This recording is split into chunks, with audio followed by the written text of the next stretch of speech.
I got a new luggage system, and count how many times I say system in this video. It's excessive. Watch right to the end for my first impressions. Quick peek at what I used to use: Kappa top case with tusk rack and hard panniers. What I have is the Turkana MadMules system. It's a rackless system, and it also, I purchased a 40-liter, it's called a Duffalo duffel bag. Super heavy duty, and I'll get into more of that in a second. Along with the rackless system, I bought a couple extra MOLLE pods that go on the side, one for water or fuel, and another one that's a little bit bigger for each side. And so that's what it looks like on the ground. Now, the best part about what this whole system entails is that it only weighs 12 pounds. So the hard case, all together with the rack, 55 pounds. I'm saving 43 pounds just by changing this system. The other system is up to 120 liters of capacity. This system has 90 liters of capacity, and I don't think we should be carrying much more than 90 liters when we're riding off-road anyway. So that's the first look at it, and I'll get on the bike and show you what the rest of what it looks like on the bike. You can see here the Turkana heat shield. It's just like most every other heat shield. Attaches to the exhaust with some kind of like plumbing pipe fasteners, and it just gives a little extra protection. So this is what it looks like on the bike. I haven't tied anything down yet, and this is just the MadMules Rackless system. The Duffalo is not on the back, obviously, and I haven't done any straps up, but that gives you a general idea of how it's going to look like on the bike. And once I tie it all on, I'll show you a little bit more. I just want to make a few observations. Before I got to this point, obviously I had to learn how to do this MOLLE system and tie it into the bag. The bag itself is actually attached to the rackless system with MOLLEs as well, and you can sort of take a peek at it under there. My first observations: there's a ton of attachment points to this bike, or this system. The attachment points are all over the MOLLE panels and also into the rackless base. The way the legs attach to the base is this crossover piece here where you can adjust the angle to which the bags will sit on your bike and give you space for your exhaust, for instance, or if you have any other style of bike that you can run these bags in the appropriate angle. So once you attach that, you're actually just lowering and locking this plate in, and this strap on each side is what attaches to your rack. So it's a really secure system up on the top here, and makes for another nice flat platform for which you could mount other bags. You can see there's MOLLE webbing on here as well. So very thoughtful in the way they've designed this. So on the exhaust side of the bike, my intention was to run from the attachment point at the bottom of the leg to my foot peg holder, but the gap between these two is really short, as you can see. Maybe it's better to go down here so I have a little more length to play with. Of course, I still could put a passenger on here and their legs would come down in front of this bag and still be able to use the foot peg if you wanted to. But I also have another solution that I'm going to show you on the other side. So before I get to the other side, I just want to talk about this buckle a little bit. It is a cam buckle that has a tension on there with a little spring. Just so you know, this is plastic. I think the design here is so that it stays lightweight, and that's something that can be replaced quite easily, to be honest. And I don't really know if I want something metal in there rattling around, but we'll see how long it goes. I ended up tying it down over this part of the foot peg so that I have a little more space to work with. I haven't fully tightened it down or cleaned it up with these really nice strap keepers, mainly because I'm going to get the other side on and then we'll tighten it all up after that. So here I am on the other side of the bike, on the chain side, and you can see what I've done. Instead of having the passenger foot peg bracket, which is a pretty substantial piece from KTM. It's not super light, but it's not super heavy either. What Turkana has done is they've actually included these clips for free. They came, I wasn't expecting that. And it's a nice little kit. It comes, you know, I use the same hardware that I attached the foot peg with, and I did use blue Loctite. Don't use red Loctite unless you want to put a torch on your bike to free it up, but blue Loctite is the key here. And this little clip actually allows you just to slide on the strap, and it makes it a lot easier. Now, the only reason why I say that is because this little buckle right here, though it seems pretty obvious how it's going to slide in, it's actually very hard with your big fingers. And if I can picture if you're really cold and maybe muddy, and when this gets all dirty, that's going to be a challenge. It's going to be way easier just to slide this through the slot like that, and now you're ready to go to tighten it up. You can see I can easily take it on and off, and then once it's tightened down, it'll lock in place. So good job on that. Thanks for supplying that. And I'll move on to the next part. The other thing that Turkana has done a really nice job with is supplying a sticker. Now this, you can't see this. This is a clear sticker that you can cut to size. And if you wanted to, you know, prevent some chafing on any parts, maybe you've got some plastics that stick out. On my bike, it doesn't look like I'm going to need that. But this is really nice bonus thing that they've added in as well. So good job. So here's what it looks like for now. I haven't got anything in it. I haven't tightened up the these compression straps at all on the sides. All I've done is done a job of tidying up the straps there. There's another strap feature here, and watch the videos from Turkana to show you how to mount it properly. And you can see it actually attaches from here into the leg, which gives it really nice support. And same on this side, and again over here. I have to still figure out what I'm going to do with these. I could put this one on this side or switch them around, or even mount that somewhere else.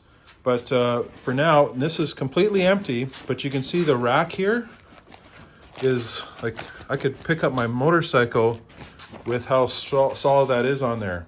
Now, once I have all the straps tidied up, they do a great job of putting strap pieces on here, or tidy things. I really get distracted when my fellow riders have straps flying everywhere, so don't be that guy. Tidy up your little wings and tails, and you'll actually help the life of your straps out by keeping it all nice and tidy. So there's a first look at what it looks like on the bike. And you can see here too, with that heat shield.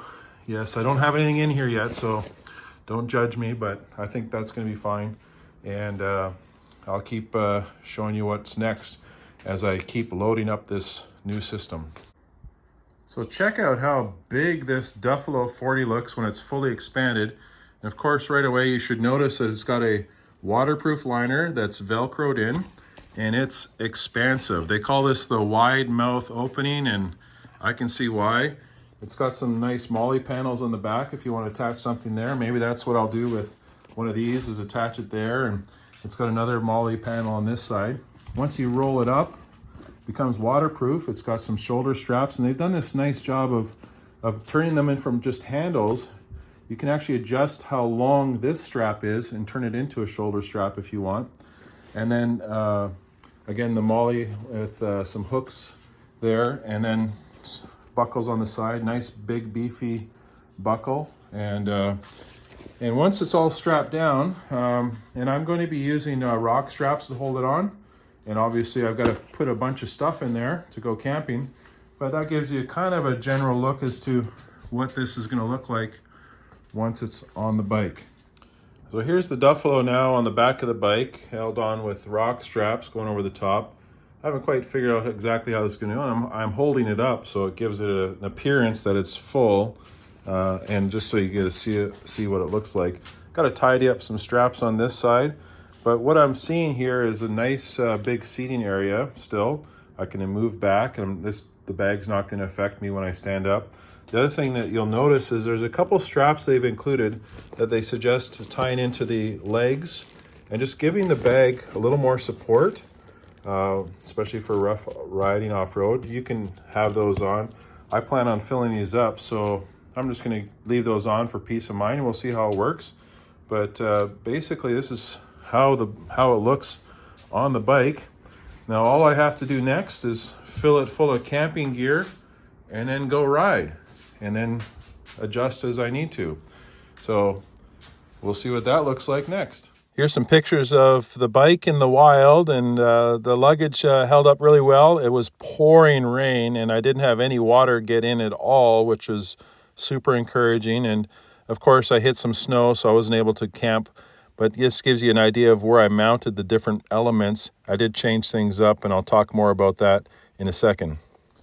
Okay, so we're back here in the garage. I did try to camp last night, but I ran into too much snow. It's late January in British Columbia, and my optimism got the best of me, and the snow was the worst. So got back home after being fully loaded. I just want to give you a little bit of a walk around and show you what I'm changed a little bit on after my first ride, and some final observations. So the way I packed it was I had, these are called Bush Babies, and they're 3 liters each on each side. And in this side, I put my cook system. My entire cook kit fits into there.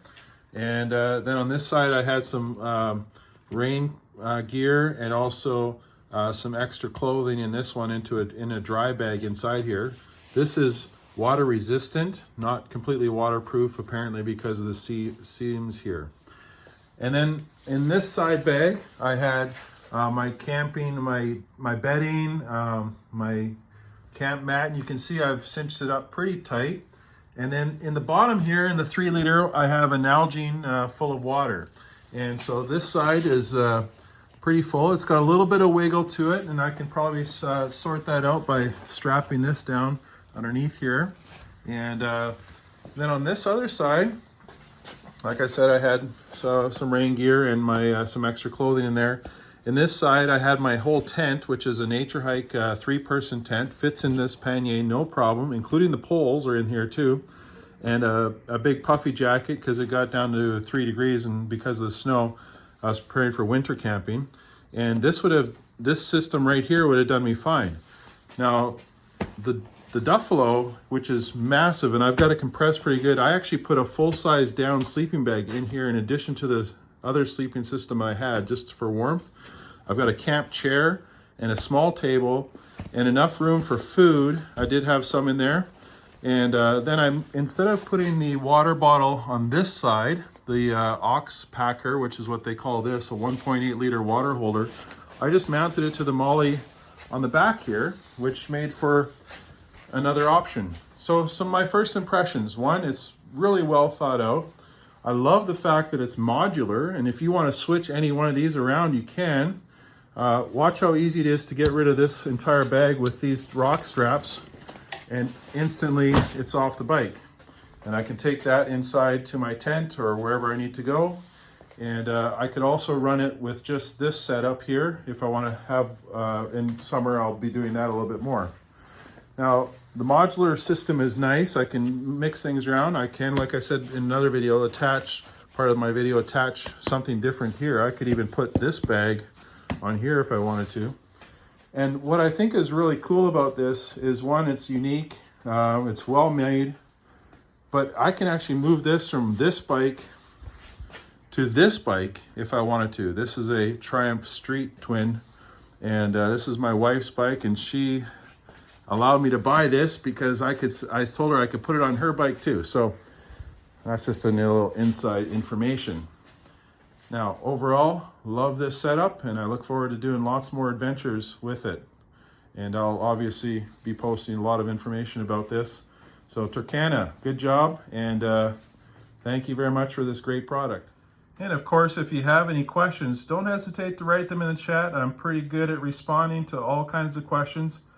Good, bad, whatever. I'll help you out, and hopefully we'll see you out there. And if you do see me at Touratech this year, and this is coming up in 2024, I will be there, and just look for this motorcycle, and that's me. And of course, I'd love to help you out, and if this is your kind of thing, I'd love to talk about it. And have a great ride.